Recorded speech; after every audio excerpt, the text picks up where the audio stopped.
We're not doing birthdays for kids this year, finances are tight. I accepted it.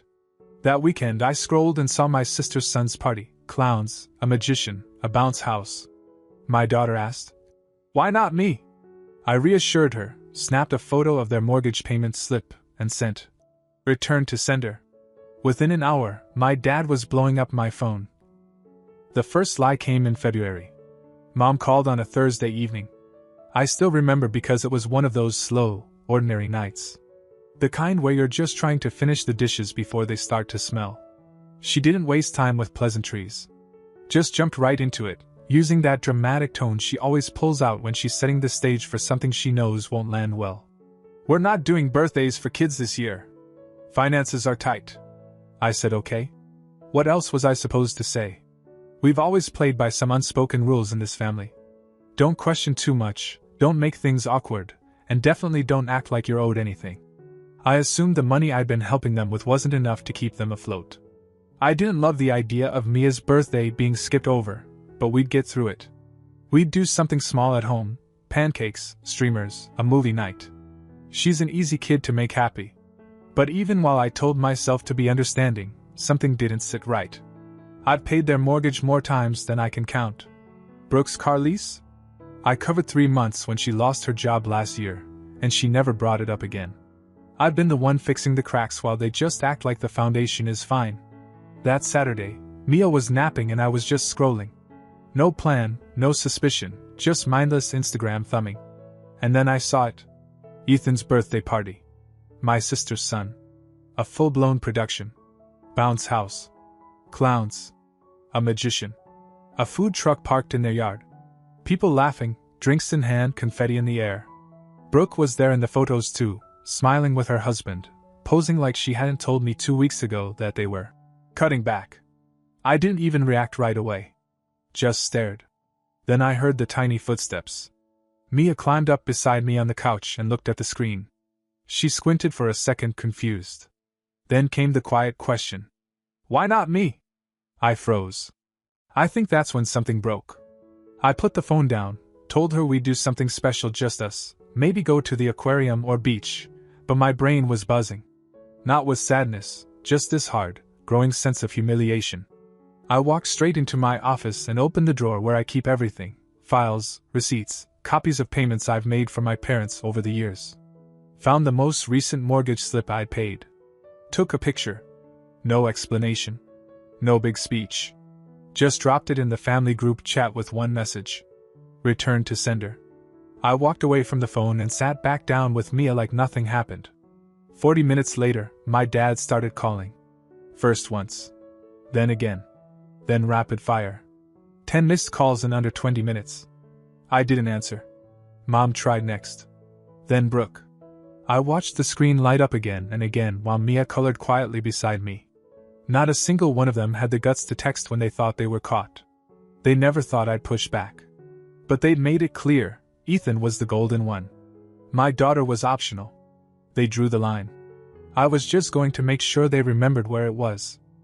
By Sunday night, the group chat was a mess of deleted messages, unsent apologies, and attempts to make it all seem like a misunderstanding.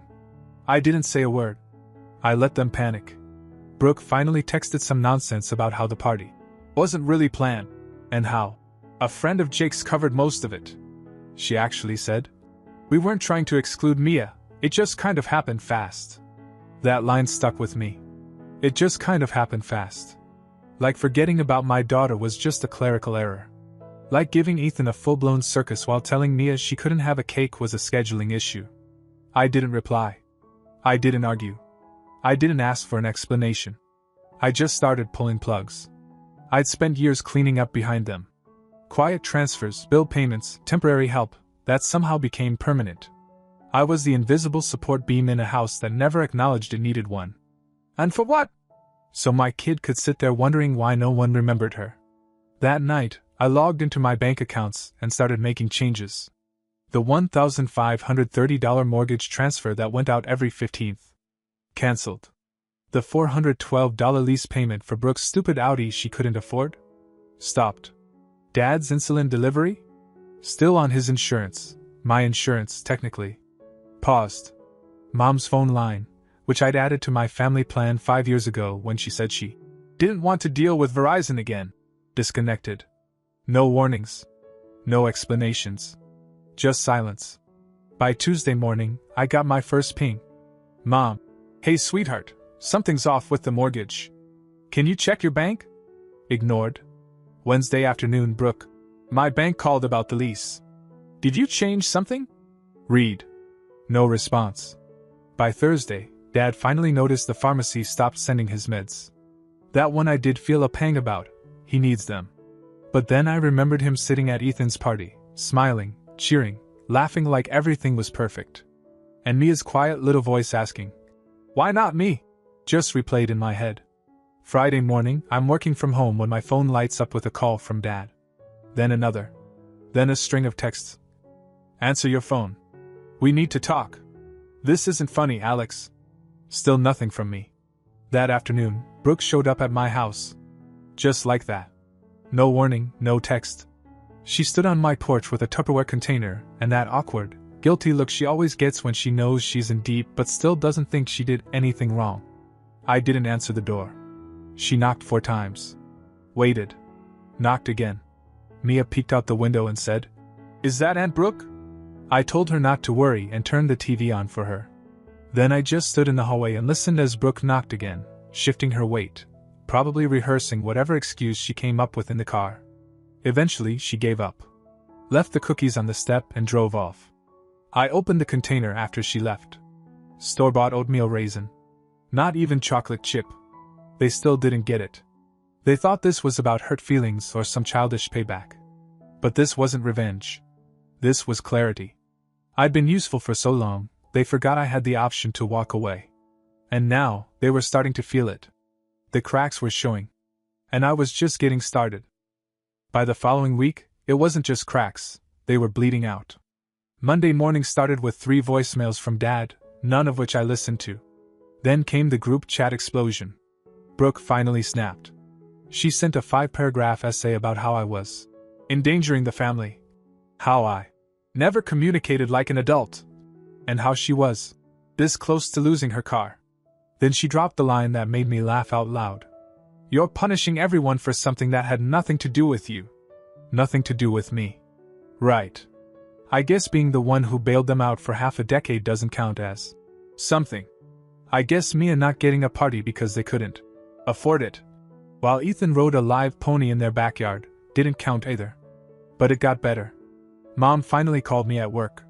I didn't answer, but she left a voicemail I did listen to this time. Her voice was calm, too calm. Like she was trying not to scream.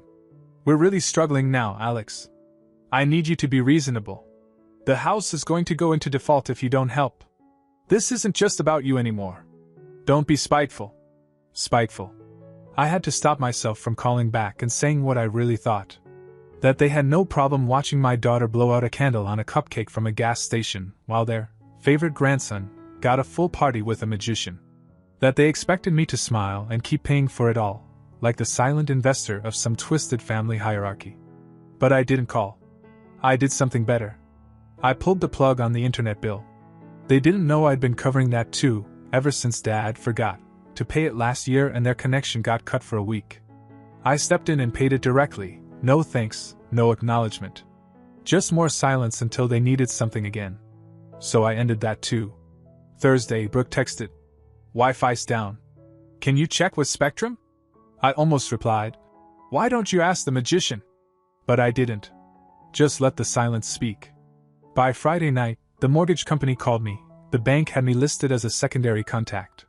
The voice on the other end was polite but firm. Missed payment. Late fees. 1 more month like this, and they'd start the early foreclosure process. I thanked her and hung up. Didn't tell them. That weekend, I took Mia to a little theme park 2 hours away. Just us. We ate funnel cakes, she went on every ride twice, and we stayed in the hotel where she got to jump on the bed without anyone telling her to stop. While she slept, I looked through my phone again. Dad had sent another message. "Enough is enough. You made your point. We're still your parents. Still your parents." I stared at that line longer than I should have. Thought about all the times I'd shown up. All the times they didn't. And for the first time, I didn't feel angry. I felt free. They had played favorites. They had drawn their lines. Now they were learning what life looked like without my silence. And they weren't handling it well. By the start of the next month, things started moving faster and uglier. Brooke's car got repossessed. I found out through her Instagram story, of all places. She must have forgotten who could still see it.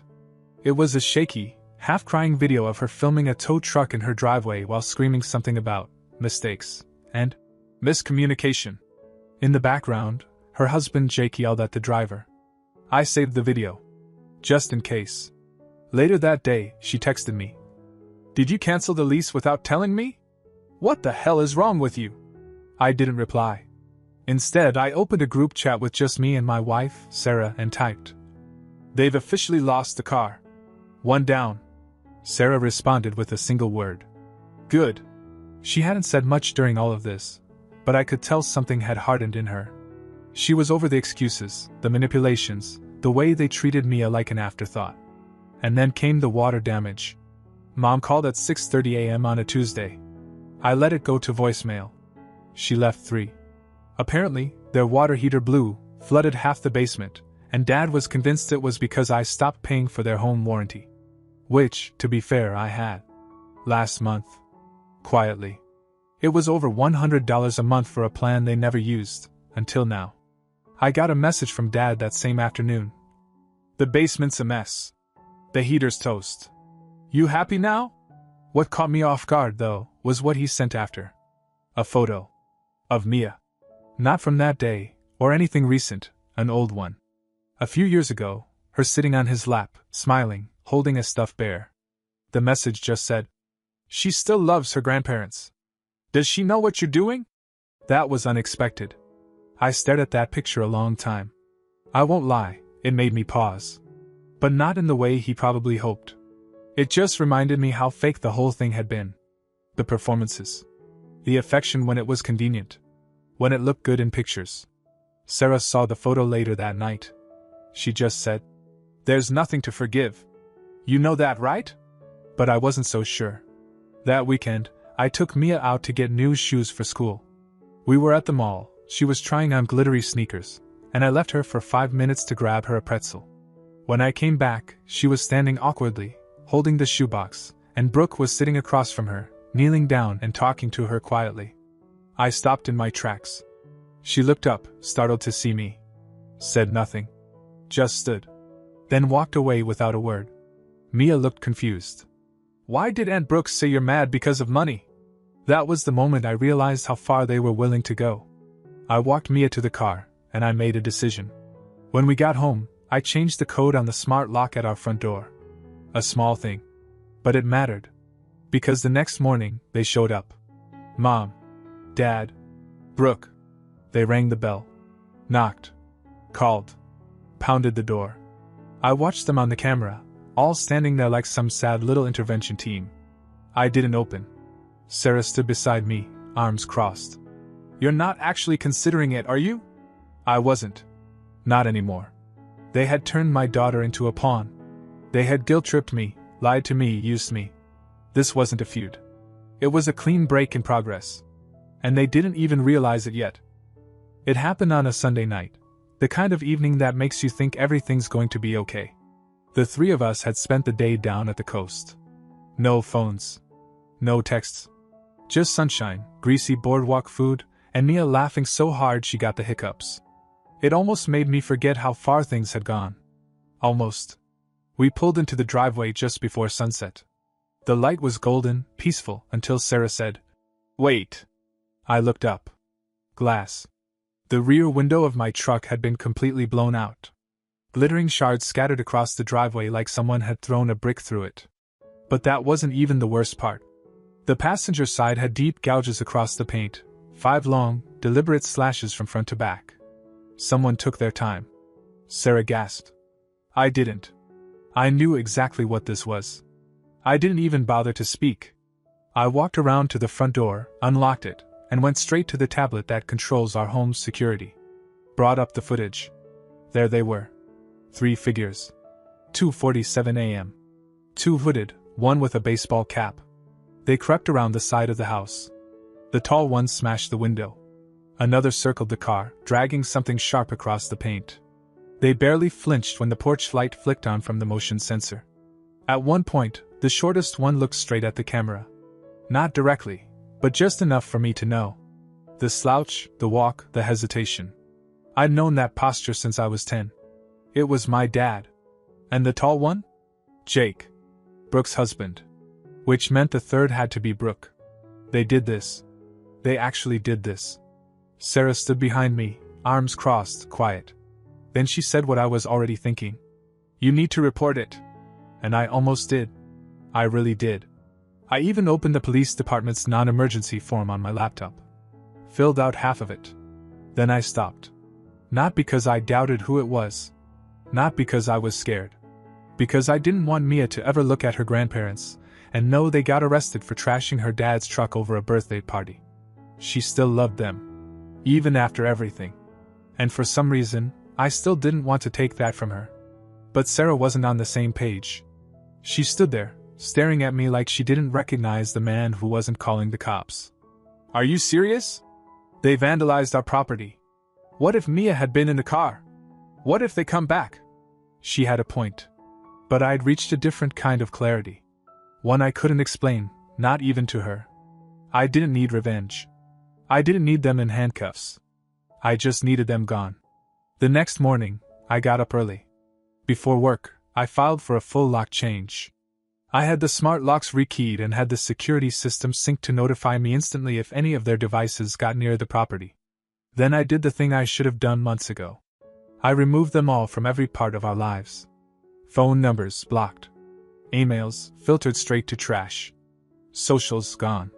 Emergency contacts at Mia's school replaced with Sarah's sister and her husband. The shared Google Drive where I'd kept scanned copies of their bills. Deleted. Brooke tried texting from a different number 2 days later. Something passive-aggressive. Something about, "You can't just erase people like that." I didn't reply. She was wrong. You can erase people. When they pick your silence over your child's happiness, when they destroy your trust, your property, your peace, you're not obligated to carry them anymore. I didn't want revenge. But I wasn't interested in reconciliation either. They'd gone too far. And I was done being the person who forgives people just because they share blood. It's been 3 months since I last spoke to any of them. Not a call. Not a text. Not even a fake, "Happy birthday" comment on Mia's page. Nothing. Just dead air. And it's the most peace I've felt in years. For a while, I kept waiting for one of them to show up. Not to apologize, they don't do that, but to try and force their way back in with some half-baked excuse, maybe a guilt-trip dinner invite. But they didn't. Not until last week. It was a Thursday. Rainy. Mia was at school. Sarah was working from the dining room. I was upstairs fixing a leaking shower valve when the doorbell rang. Then again. And again. Sarah opened the camera app. Her voice from downstairs, flat. "They're here." I didn't have to ask who. I came down slowly. There they were. All three. My mother, soaked in a raincoat. My father standing like a statue next to her. And Brooke, arms crossed like she was the one who had been wrong. They stood at my door, trying to act like nothing happened. Like they hadn't lied to me, used me, trashed my truck, guilted my daughter. Like this was some sitcom where everything resets after a few episodes. I didn't open the door. I watched them through the glass for a while. My dad said something. Brooke knocked again. My mom was holding something. It looked like a photo album. Probably full of pictures meant to make me feel nostalgic. Like we were a family. Sarah stood behind me. "You let them in, I'm leaving." She meant it. And honestly, I didn't even consider it. I walked to the intercom and pressed the speaker button. I kept my voice calm. "We're not doing this. Whatever you're here for, it's not welcome." My mother started crying. Or at least pretending to. I couldn't tell anymore. My dad didn't say a word. Brooke tried to yell something through the door, but I pressed the button again. "No more. Go home." Then I walked away. I didn't wait for them to leave. Didn't watch them drive off. I just went back upstairs, finished fixing the leak, and scheduled a locksmith to install a physical lock on top of the smart one. Just in case. Later that night, I sat with Mia in her room while she showed me the drawing she made of our family, Me, Sarah, her, and our dog. No grandparents. No aunt. Just us. She didn't even ask about them. That was the moment I knew. They were gone. Not because I hate them. Not because I want revenge. Because peace isn't something you negotiate. It's something you protect. They thought blood was enough. That I'd cave, like always. That they could break things and I'd clean it up. But not this time. I didn't lock the door out of anger. I locked it because they don't live here anymore. The update. Mia turned 8 last weekend. We kept it small. Not because we had to, but because we wanted to. Just her 3 closest friends, decorate your own cupcake station, and a shark piñata that took 5 kids and 10 minutes to break. She was glowing the entire time. She opened her gifts one by one, said thank you after each, then looked at me and said, "This is perfect." And it was. No drama. No fake smiles. No forced family photos. Just laughter echoing through the house that finally felt like ours again. What struck me most wasn't what happened. It was what didn't. No accidental delivery from my parents. No drive-by from Brooke. No birthday cards signed, "Love, Grandma and Grandpa," to stir the pot. Nothing. For the first time in a long time, I didn't spend the day bracing for a moment to go sour. I didn't look at every unknown number like it was a warning. I didn't feel obligated to explain or defend anything. We were just living. Later that night, after the kids were asleep and the house was quiet again, Sarah handed me a slice of cake and said, "Do you think they've finally given up?"